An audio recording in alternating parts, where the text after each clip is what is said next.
Hey, everybody. Welcome to the Thursday edition of Winners and Winers Radio. As always, I am your host, Scott Steehn, lead handicapper at winnersandwiners.com. And I'm your co-host, Scott Reichel, senior handicapper over winnersandwiners.com. And together, we make up a Winners and Winers Radio. Give us an hour, and we'll give you the winners. So, Scott, how'd you do yesterday? Overall, didn't really do much. If you looked at my YouTube play, I gave out a look-ahead play on college football. Already beat a one-point line move, so everything worked out accordingly based on that. But I only had one preseason NBA parlay.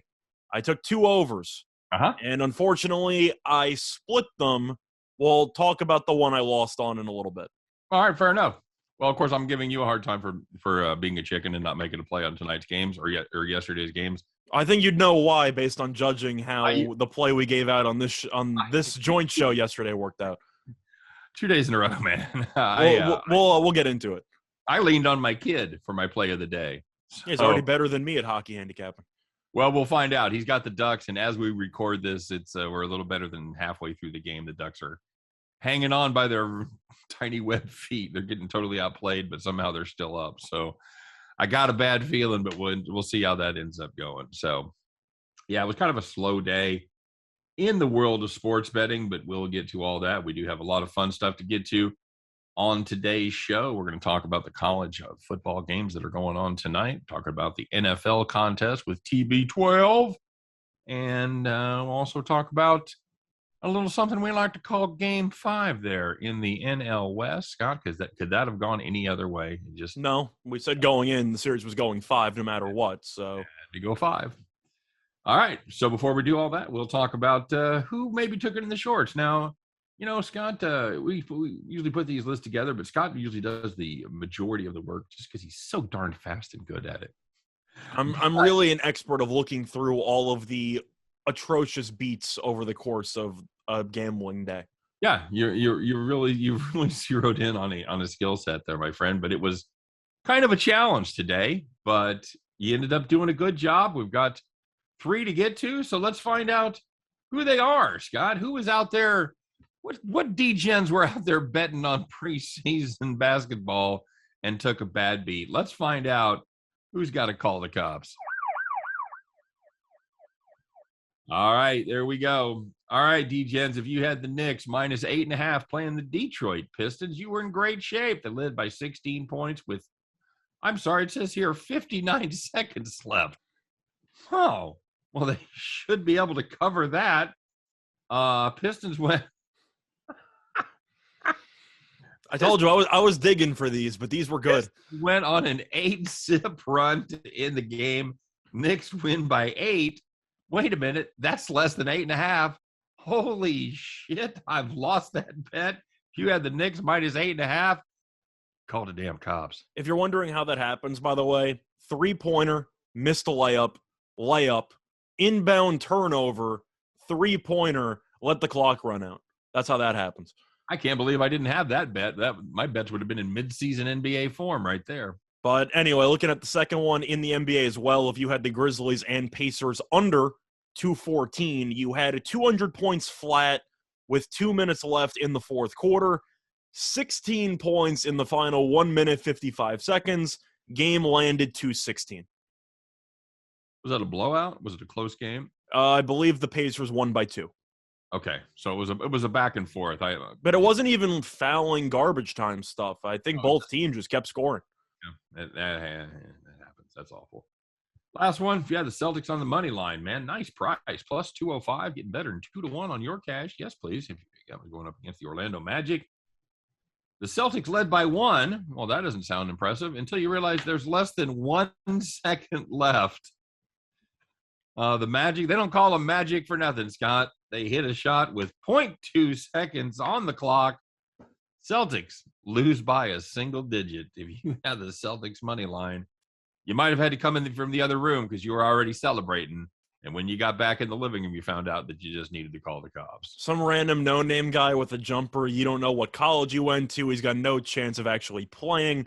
Doesn't matter. He was the hero for today. Yeah, he'll be in Bulgaria within a month. Mm-hmm. All right. Well, the opposite these are the way they should go. If you're going to bet preseason NBA, if you're going to bet hockey, whatever it is, you should get nice, easy wins. Let's find out who today was sitting in the rocking chair. So the first one was in the NHL. If you had the Maple Leafs and the Canadiens under 6, you had 2 goals in the first period, 0 goals in the second period, and 1 goal in the third. Game ended 2-1. Oh, they didn't blow up for 6 goals in the third period like they did last night? No, the Lightning didn't pull the goalie 7 times in the final 5 minutes. Good Lord.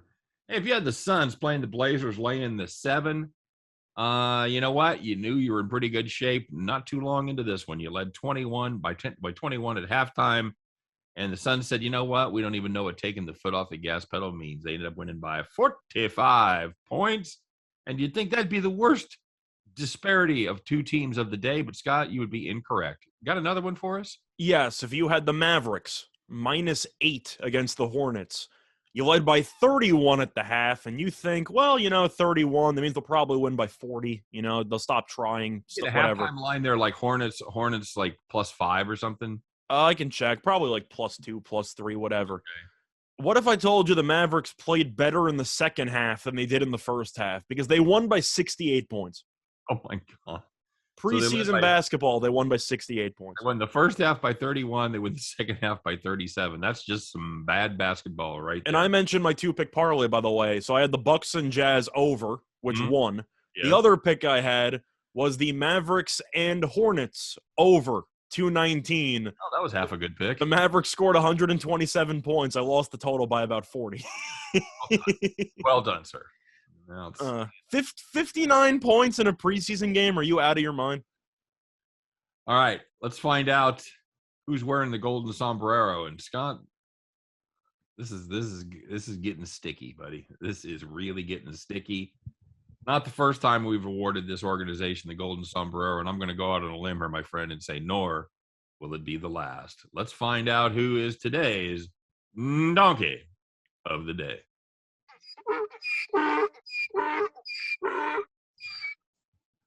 All right, Scott, I don't know if you're aware of this or not. There's a little investigation going on with the Washington football team.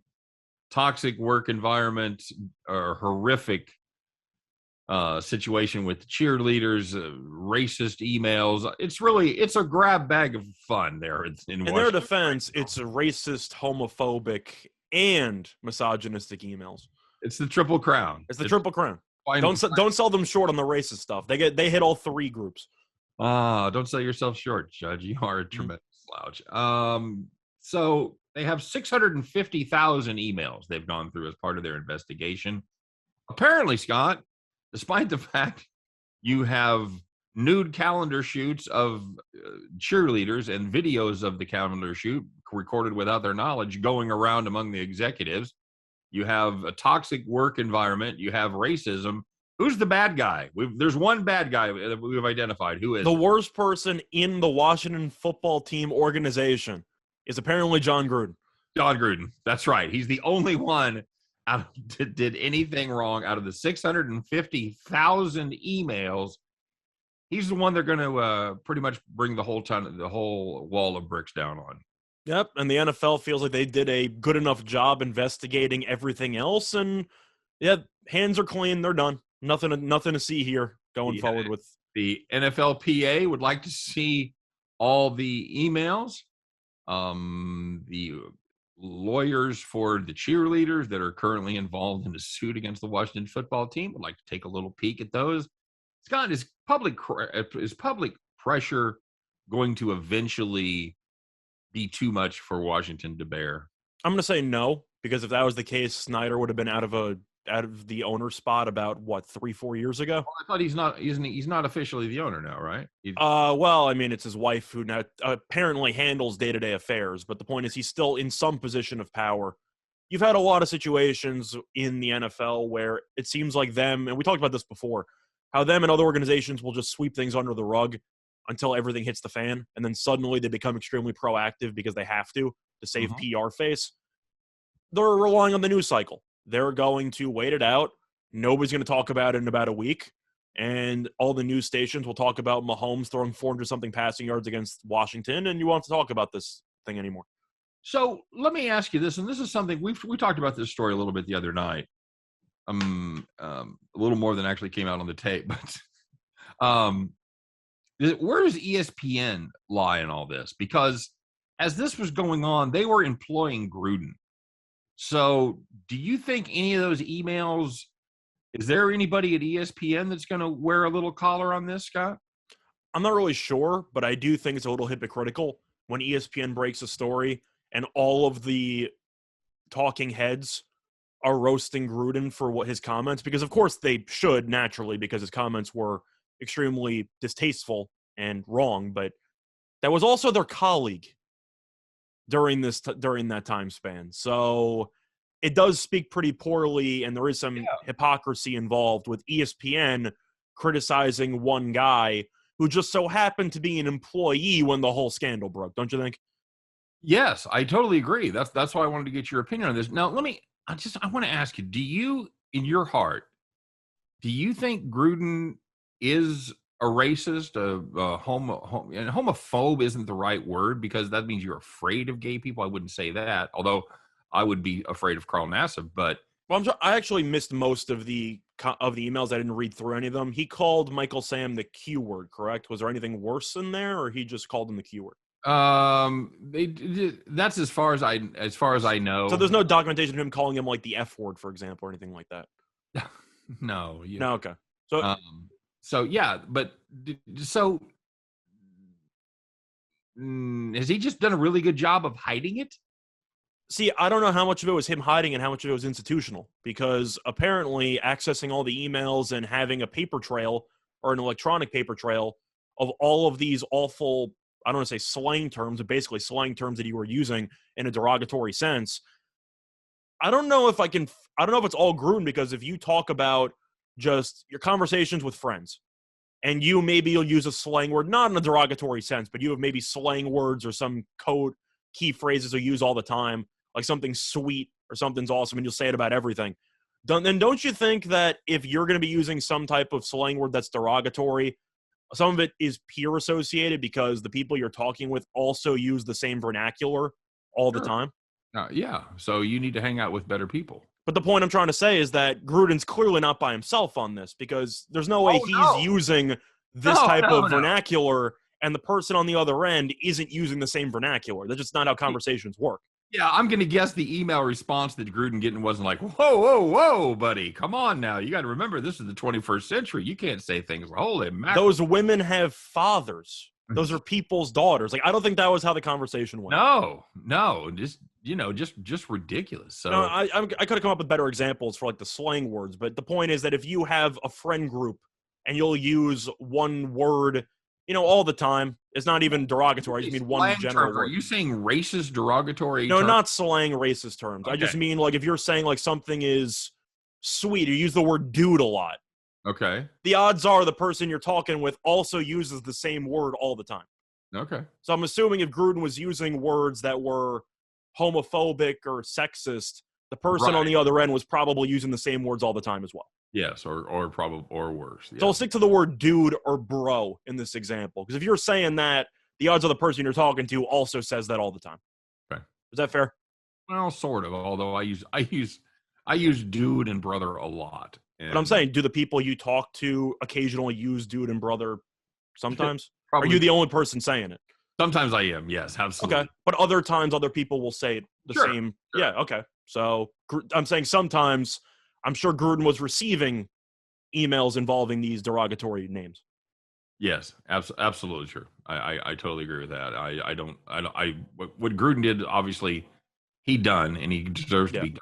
Just to reiterate, I don't mean personally if you're using racist slang terms. I mean just generic slang terms, bro, brother, whatever. Okay. If you're saying it to other people, the odds are it takes two to tango, and other people in that circle are probably using the same slang words. Yeah, I would agree. So I think we're going to get to sort of the bottom of this, and it depends on sort of, because you already had the New York Times investigation. Mm-hmm. Then the NFL apparently wants to do no more research into the matter whatsoever. We know that the NFL and Goodell are going to protect the owners at all costs, because I can guarantee you, if Dan Snyder was behind the toxic, sexist work environment, I guarantee you there's at least one email of him using sexist language to be found.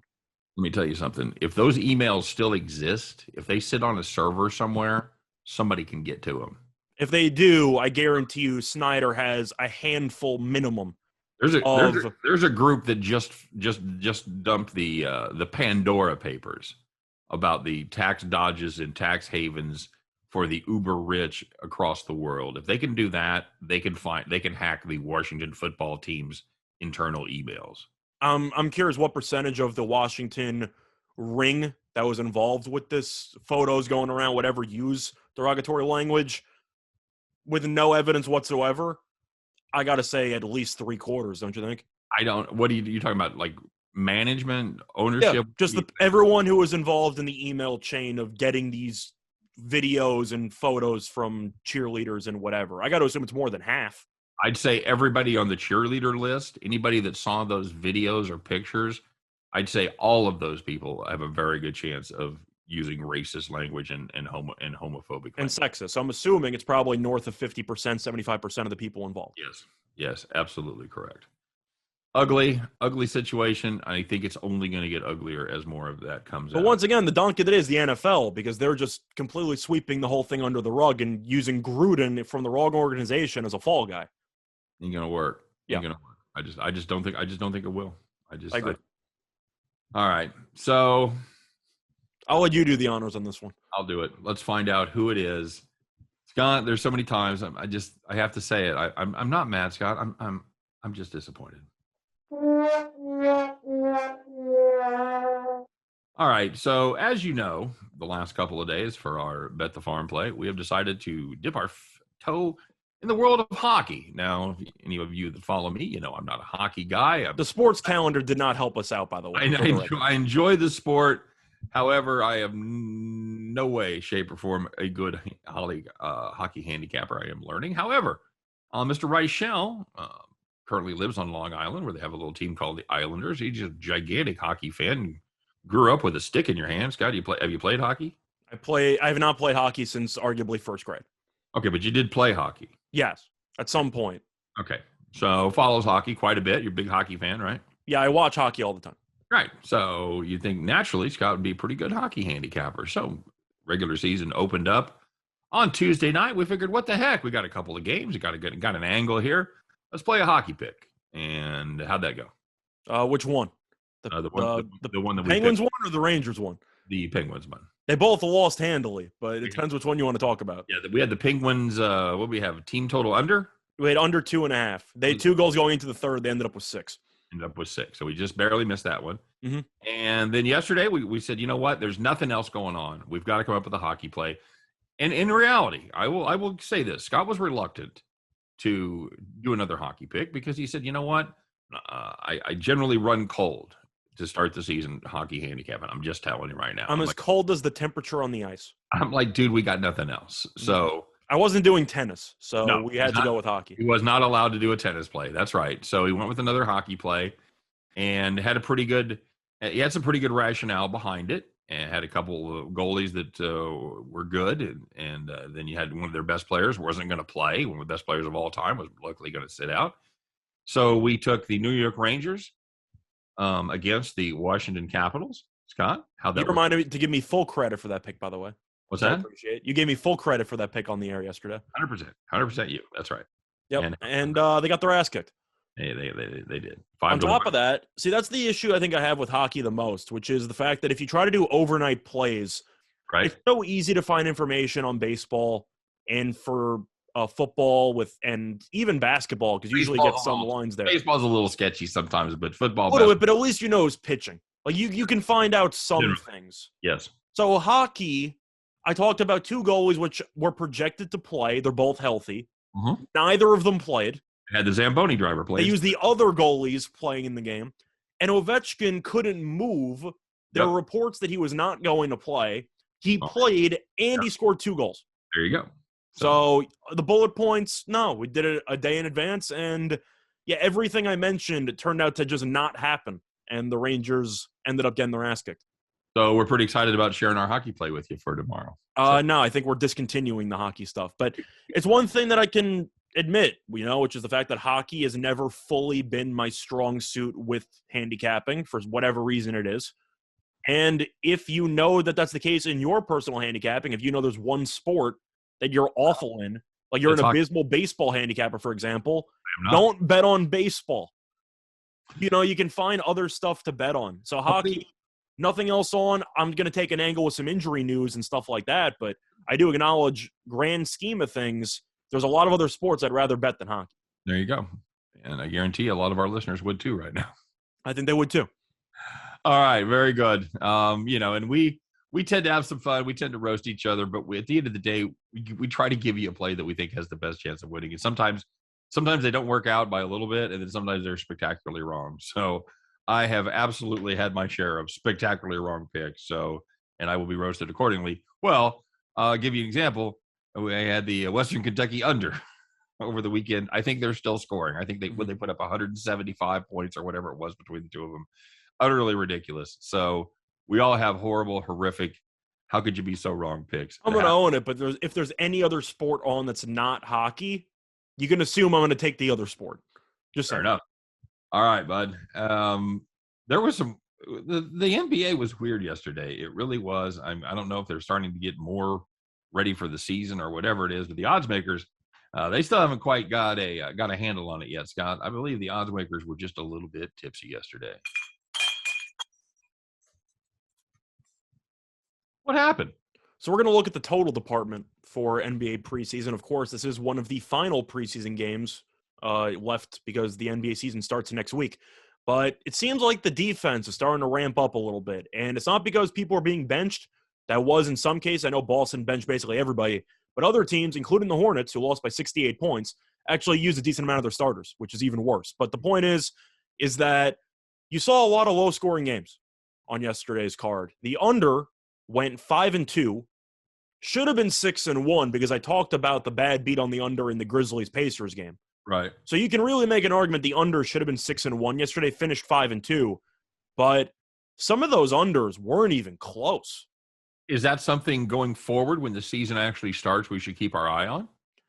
I don't really know how much I could read into it, though, because you've already had a couple preseason games. I'm sure some of them are just going through the motions. Right. You already know what the rotations are. The question is, people are going to be fighting for either the 10th spot on the bench or the 8th spot on the bench, So you have a couple of positions up for grabs, but the starting lineups are pretty much predetermined as soon as preseason starts. Sure. So I do think some of it is just working out the kinks, running some plays, trying to get some familiarity with it. But I do think some of it is when you're down late, are you going to pack it in? And some of these teams, when they were down a lot, packed it in. So I don't really know what to take away, but I do know that the odds makers were pricing some of these totals based on the high-scoring nature of the first couple of preseason games, and it seemed like the defense rose in quality, and the lines didn't move. Yep, agreed. All right, bud. So speaking of the NBA, you got the Kyrie drama there in your neck of the woods. I know that's your team, the Brooklyn Nets. Steve Nash, head coach of the Nets, said the Nets management ownership made the tough but right call about Kyrie. So first of all, do you agree that the Nets did what they had to do?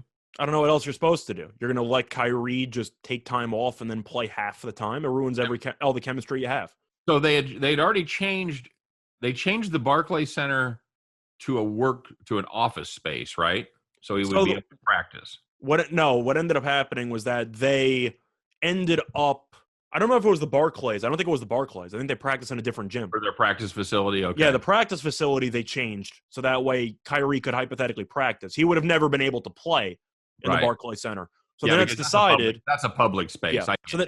So the Nets decided, do we A, let Kyrie practice in New York to never play, and then play occasionally on the road, which is a huge distraction. Your rotation is going to be messed up, depending on if you're at home or on the road. Or do you just cut ties entirely and say, when you're serious about competing for a title with us, come find us? I'm okay with what they did. I think it's a huge distraction. I know people are going to still talk about it, but I do think that if you can't force him to get the vaccine, you got to take the out of sight, out of mind approach, don't you think? Sure. No, I totally agree. You can't have a part-time player. People are still going to ask the Nets about it almost every day, but it's different when you're being asked from a distance as opposed to seeing Kyrie once every 3 days and then remembering, oh, he's not going to be there whenever we're playing at home. Now, let me ask you this. That's unpaid for this season, right? Yeah, he's forfeiting a ton of money. Yeah, what's he making this year? A lot. 30 plus? 30 plus. Huh. Okay. It's also the last year in his contract, so the Nets have expressed that they're not right now open to a contract extension, which is a classic no shit situation, but they aired publicly, yeah, we're not discussing a contract as of right now because how are you supposed to? You don't even know when COVID's going to officially blow over. Right. So right. It could be something we're dealing with a year from now. Yeah, and if that's the case, then are you going to really extend Kyrie just for him to sit out again next year? Of course not. Now, I don't know if Kyrie's going to cave. I do think that that's another incentive you could have for telling Kyrie to take a hike, which is that the longer he's away, the more you think you can psychologically pressure him into getting the vaccine in the first place. And that's the thing. Everybody says he's selfish, for not doing it for the team and all that. Well, he's got his reasons. I will say this about Kyrie. He's been very generous with his money. I know he's paid tuition for some students to go to historically black colleges. WNBA salaries, I know. He stepped into the breach with some WNBA salaries. I know he's hooked up a lot of school kids with gear and like to the tune of like $250,000 and things like that. So Kyrie may be a lot of things. You may have a certain opinion on him, but selfish, I don't think is a label that fits. No, I think Kyrie's just a guy who walks to the beat of a different drum, and he is a very opinionated guy.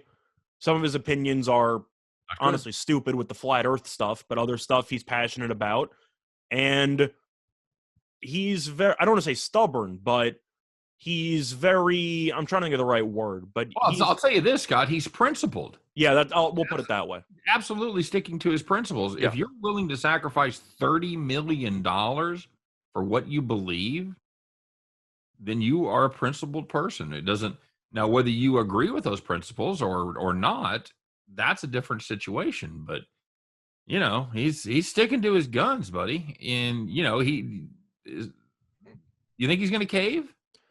I think at some point he might, if he's out for a couple months, and then maybe around December or January he decides like, all right, it's time. But first of all, I think the Nets will be fine holding afloat in the regular season without Kyrie. How has that affected their price going forward? The win total, I believe, is dropped by about 1. So it's really barely moved. I know that the title odds – you? A little bit. I thought it'd be worth more than 1 win. I thought it would be like 3 or 4 if I had to pick a spot there. If they have basketball and war, you're saying his war is 1 for an entire season? That's what the odds makers are telling you. I don't fully buy. I do think the Nets team, if they stay healthy, is just completely stacked. I think it's the best team in the league. But what did it do to their championship odds? I was going to say it went up by, I want to say, 10 to 30, give or take. So like from plus 220, plus 230 to like plus 250 or 60. So it really hasn't moved that much. But I think that in order to win a title, Kyrie is going to help you. I mean, duh. He's one of the most talented offensive players in the league. Okay. Yeah, I agree. I totally agree. Hey, speaking of a talented offensive player, who's been atrocious this preseason so far is Russell Westbrook, Scott. If you're the Lakers, are you sweating that? Or is it just, Russell Westbrook, it's the preseason. You've got a dozen of them under your belt. Do you care? Well, that's the thing, is that it's too early for the Lakers fans and for the organization to panic. But I still had my questions when they made the trade, how good of a fit this was. And the answer, first of all, even if this works out, it's a horrible fit. I don't know how Westbrook fits in with this roster. Now, you can talk about how Westbrook is... How can it be a terrible fit? Well, because I'm saying that talent-wise, they might overcome the lack of a proper fit into a scheme, but I don't know if this team's actually good enough to win a title. That's my point. Is that a modern-day big three with Westbrook, Davis, and LeBron? If you compare it to the other two, or if you compare it to the other big threes in the league, right, one of the better ones, but it's not because of Westbrook. Let's put it that way. Well, I meant the all-timer from, what would you call the best big three? The Miami? It's got to be up there. I mean, the Miami one, Bosh, of course, is the weakest link there, but still, Bosh used to be an all-star. Of course, you had Magic, Kareem, and James Worthy. Not a bad 3. I would say that would probably be my pick. Yeah. Because Magic and Kareem are both 2 top 10, arguably top 5 guys. Jordan, Pippen, and I'm not throwing Kukoc in there. Rodman maybe for a year. I was gonna say Rodman. Yeah. I guess, but Rodman, I mean, he had a select skill set. He was elite at that, but, Okay. it's tough. So if I had to pick the best big 3, you could even make an argument if you wanted to go with the Celtics and you wanted to go with like a Bird, McHale, and maybe a Parrish. You could have made an argument, but I thought you were going to say Bob Cousy and Bill Russell, John. Well, they had 9 Hall of Famers, so that's a separate story. You can have a whole team of Hall of Famers on that team. Best point guard of all time. Oh, the best big 3 of all time, in my opinion, would be Curry, Clay, and Durant. Okay. I mean, I just think that was a human cheat code. Like, I don't know how you're supposed to beat that big 3. Very good. All but right. Anyway, go through that. We worried about Westbrook or not? No. I am for the fit because I thought that it was a terrible trade in the first place because the underachieving preseason. For the preseason, I think that there are signs of some issues during the regular season. Now, the main issue, we know Westbrook's going to turn the ball over a lot because that's what he does. We know Westbrook's gotten off to slow starts in the regular season before. But in the last preseason game against the Suns, they got blown out. And the issue they ran into was that defenses were attacking LeBron and AD in the pick and roll, and they were giving Westbrook about 20 feet from the three-point line. Nobody near him. And he couldn't hit a shot because he is a historically awful three-point shooter. So if you're late in the game and you're going to end up trapping AD on the roll, you're going to trap the ball handler with LeBron, and you're going to ignore Westbrook, who's just standing there at the three-point line, I think the Lakers have problems because Westbrook, we all know, despite his talented athleticism, is an abysmal outside shooter. True. All right. He's no Ben Simmons, but, Ben Simmons at least doesn't shoot because he knows he's bad at it. Westbrook's going to chuck up 5 of them and he'll make 1 of them.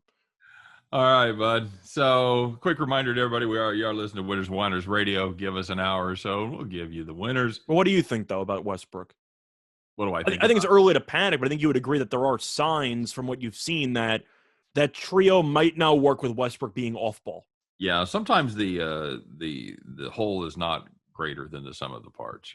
Sometimes it doesn't work out. You put superstars together like that, and I'm still not sure they can even stay healthy for the whole year. Well, that's a great question. I don't know when the last time AD played 65 games was. You look at all 3 of them. LeBron got injured last year. Westbrook got injured last year. AD's always injured. Well, LeBron was hurt the year before too. Yeah. All right. Well, that's what happens when you get to be an old man like that, Scott. Can't relate. Piling up. All right. So let's talk about a little sports action here tonight. Starting baseball, Scott. You got the Dodgers. You got the Giants. 2 best teams in baseball. Battling it out. 2 teams enter. 1 team leads. 1 team leaves. The Thunderdome there in San Francisco. It's going to be Logan Webb against Julio Urias. Urias led the majors in wins this season, Scott, or led the National League. I don't know if he led the majors. He led the majors. That's what I thought he did. He was the only one with 20. Isn't that weird? Not today because you're pulling starters a lot earlier. Yeah, and there's not like they're throwing less pitches. They just seem way less efficient. You're also looking at Urias, and you look at his body of work. He has a lot of wins, only going 5 innings. He does. So Logan Webb, this kid, Scott, he's a grinder. He'll go out there. He's going to give you distance, and quite likely he's going to give you a very good start. In fact, the Dodgers are actually the underdogs in this game. I see pick 'em on DraftKings. We've got San Francisco minus 110, so it's going to be very close to pick 'em. I would guess there's going to be Dodgers money coming in. There's always Dodgers money coming in. That's kind of what they do. They drive over from Los Angeles to Vegas. The Giants cannot be favored in any games in this series. They've won 107 games. It's not good enough. Nope. That's just not how it's going to end. So we mentioned it. Logan Webb's got very good. His last time out. Did the Giants have 1 more game of magic in them? I can't doubt them now, can I? I know that on paper, everyone's going to like the Dodgers. You got the league leader in wins. You got a great offense. You killed the Giants in the last game. I don't care about any of that. I'm going to have some fun. Give me the Giants. I think that this team, I don't want to say it's a team of destiny, because that, of course, sounds cliche, and if they get their ass kicked, I'm going to sound like an idiot, but Right? I just think the Giants are a really, really good team that have been disrespected all year long, and people are automatically penciling the Dodgers in as a shoo-in to win this game. If Urias is only going to give you 5, and Webb will probably give you 6 or 7, I do think the Giants have a bit of an edge in terms of starting pitching. You? Yeah, I would agree with that. And this is the real clash of the Titans as far as the pitchers go, because Logan Webb quietly been very good. He's won 11 of his last 12 starts, the Giants have won 11 of his last 12. Anytime we say that, we don't mean the pitcher that actually got the win. He may or may not have actually got the W. That matters not one bit to me. 20 wins, that means nothing for me for Urias. So he's won 11 of his last 12. Urias, the Dodgers, have won 12 in a row of his starts. So literally something has to give here. Webb was very good. Like I said, his last time out, as he went in game 1 against Buehler, went 7 2/3, 5 hits, no walks, no runs, 10 Ks. Urias also very good in game 2, as he allowed 1 run over 5 innings, 3 hits, 1 walk, 5 Ks. So there you go. Went 5 innings once again. It's a situation where they just didn't. They wanted to get the bullpen in, and he was gassed. He throws a lot of pitches. He's not efficient. He gives up a lot of foul balls. So make your pick, buddy. It's time. I'm going with the Giants. Okay. I don't know if it's wishful thinking, because I really want to laugh at the Dodgers, and I think the Giants are just a great story. I am going to go with the Giants. It's, for me, tough to automatically fade based on reputation a team that went 54-27 at home this season. Yep. I'm going to go with the Giants. I expect a low-scoring game. It'll be a grind. I think it's going to be a 1-run game. I'll tell you that much. I think it's going to be extremely, extremely sweaty for whatever side you have in this game. But I'm going with a 3-2 final. Give me the Giants. You? Yep. Two of the best bullpens in the league go at it, by the way. Dodgers 311 bullpens, Giants 307. Giants hit lefties pretty well, averaging 5.1 runs per game. Dodgers hit right-handers a little bit worse than they hit lefties. So should be a fun game. Got a lot of good football games on, but I know one of my screens is going to be on this baseball game. Well, on the bright side, it's also the West Coast, so you will be able to. It's a late start. That's right. It's not as late as they usually are. It's going to be a 9:07 Eastern start time instead of 10:07. The start will overlap with the fourth quarter of a couple games. Yeah, absolutely true. So it's hard to separate what I want with what I think, but it's hard to bet against the Giants. It's hard to bet against Logan Webb. I'd rather have the guy that's going to go the distance, Scott. That's the way it is. I'd rather have the guy that's going to give me that extra 1 or 2 innings. You hit it right on the head. I'll take the starter that is going to give you just a little bit more, and you have to worry about the bullpen just a little bit less. Even though the bullpens have been pretty good, I'll take the guy that's going to go longer and going to get last at bats. Give me the walk off. I don't hate your 3-2. Give me a walk off. 4-3 as the Giants are down 3-2 going into the bottom of the ninth and hit a dramatic walk-off 2-run. Classic Jansen. We're still holding out there for Jansen, but classic Jansen there. You put Henley Jansen in if it's 2-1 in the bottom of the ninth. You have to. Even in the playoffs, he's been great. You don't have a choice. He's your guy. Right. But all I know is that for this series, the Giants, the whole season, have murdered odds makers. If you lose a -105 on the Giants or -110, you're up maybe 80 units on the Giants this season. I can sacrifice a -110 loss to end the season. They're one of the most profitable teams of all time. Yep, absolutely correct. Absolutely correct. So this, they had this matchup twice this season, and the Dodgers lost both of them. Urias against Webb. That did not apply in this series, though, because Webb pitched game 1 and Urias pitched game 2. Correct. It was back in May. Giants won 11-6, and at the end of July, Giants won 4-2. Wait, so I just realized, is Urias on short rest, or is he full?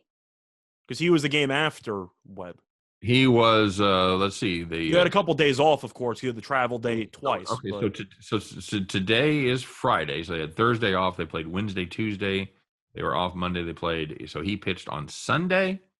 So he's got 4 days. Yeah, he's going to be short. Okay. So I'm just saying, if Urias doesn't give you much length anyway, he might go even less. They're going to be on the same. No, wait. He's going to be on the right because they brought back Bueller short. Okay. They brought back Bueller on 3 days. So yeah, he's going to get his full rest. So okay.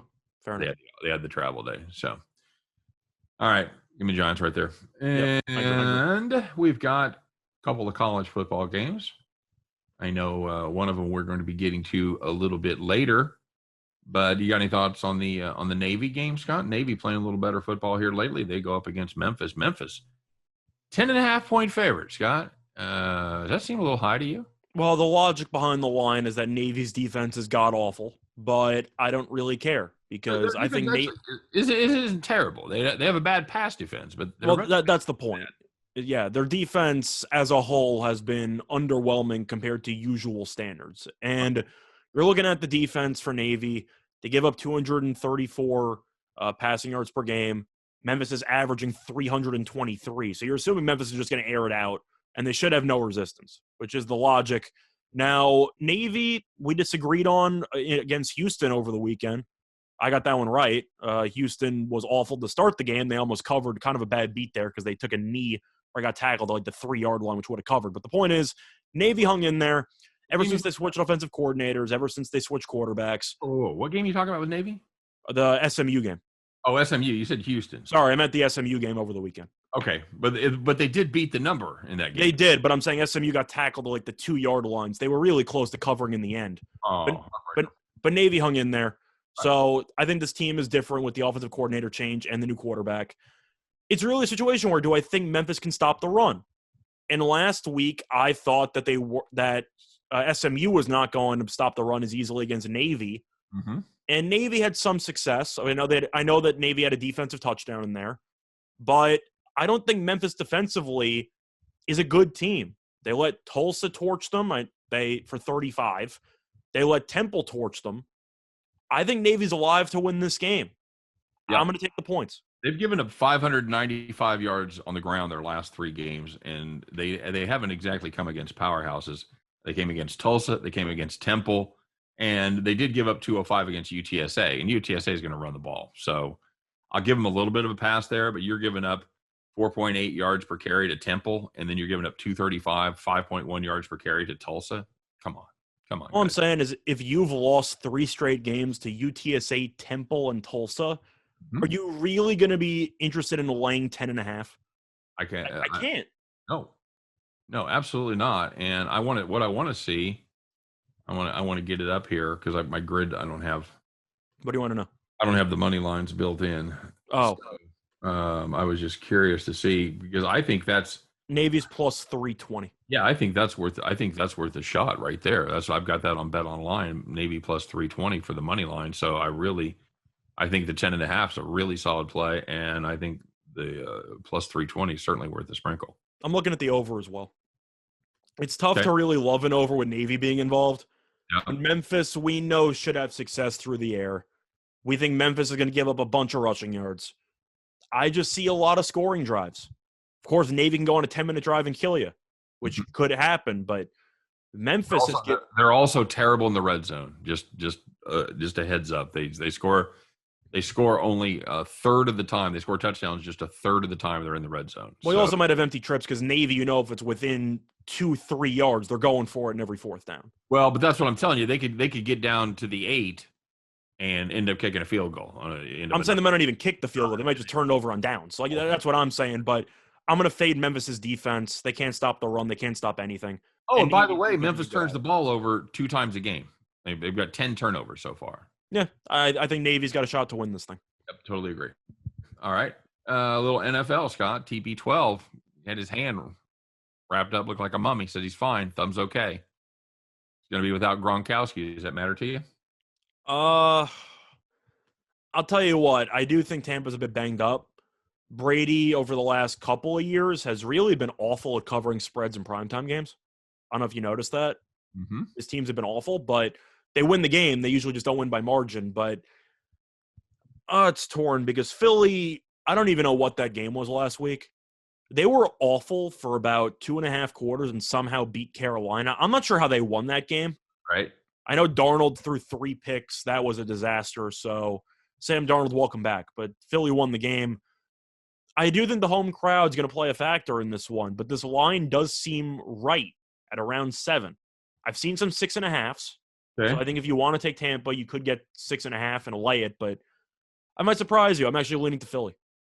Okay. You? Well, you've got to look at the fact that Antoine Winfield's out. Levante David is out. Those are huge. And the defense wasn't even that good in the first place. That's not that good to start with. And JPP is questionable. He's been nursing that shoulder injury. He's got a broken finger. It's broken in 2. So his finger is broken in 2. It's 2 halves. I'm assuming that that's on one hand because the other hand doesn't have many fingers. Yeah, that's a bad break right there when you're already down a couple of digits and then the other one gets snapped in 2. So, that troubles me. And like you said, it's a defense that wasn't all that good to start with. And that's been one of the mysteries. You and I have talked about that. They also killed Miami. Can we just acknowledge that Brissett went up and down the field for about 2 quarters? Sure. And, here's the thing. They gave up 17 to Miami. They gave up 17 to New England, a couple of pretty seriously offensively challenged teams. And Miami and New England probably could have had more, to be honest. They left a couple of opportunities on the table. Right. But and then they give up almost 30 points a game to the Rams, the Falcons, and the Cowboys. The Falcons one is the one that jumps off because the Rams and the Cowboys both have solid offenses. The Eagles offense, we don't really know. But I do like that Hurts gives them a running angle, especially if they're a little bit short on the defensive line and the linebacking core. I do think Hurts can create some extra time in the pocket. We know the crowd in Philly is going to be amped. I do think that'll play a factor. I think that people are loving Tampa less than a touchdown just because of the fact that it's Tampa and the other side's an NFC East team. But all those injuries seem like it's a really, really big sucker play. If you're going to lay it with Tampa, I'm taking the points. I'm with you. I think it's going to be. Of course, I'm taking the 7, not the 6.5, but I'll take the 7. I think it's going to be a high scoring affair too. I see a lot of offense involved here, so I will play the. I'll play the over. I agree. Philly. That just has heartbreak written all over it. It really does, but I have some questions. If Tampa's actually going to get many stops when they need to, I think they'll get enough to win the game. But do you think it'll be 1 possession late? I do, so I'm going to take the points. All right. I don't. You know what? I'm going to lay it. Okay. You completely flip-flopped in the last 10 seconds. I know. I'm just looking. I keep coming back to the 83 points they gave up to Dallas in Kansas City. And I don't think Tampa's quite on that level, but they ain't missing it far. They are they score more points than Kansas City. They're third in the league in scoring. Kansas City's 5th. So, and by the way, can we talk about what a horrible run that is for 3 of the 4 weeks? You have to play 3 of the top 5 scoring teams in the NFL. Disastrous. That's brutal. That's absolutely brutal. I wouldn't be surprised to see them give up 40 plus again. I can't take the under. I mean, that's obvious. No. I'll take the team with. It just can't stop anybody. Give me Philly. Okay. Wait, Philly or Tampa? Give me Tampa. Sorry. Okay. Yeah, I'm going to go with Philly. All right. Good enough. All right, buddy. And that just leaves us. And then there was one. We have put our heads together. We do it every day. And we have come up with our favorite play. It's going to be a non-hockey play. So get ready. Take off your sweaters. Put on your overalls. Put on that straw hat. Climb on to John Deere tractor and fire that baby up because it's time to bet the farm.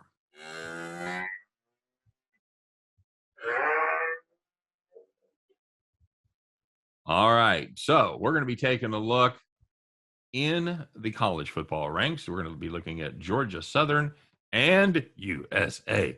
That's right, not that USA, the other USA, South Alabama Jaguars. And we're going to take Georgia Southern here, Scott, plus the 3 points. That's minus 110 at BetMGM.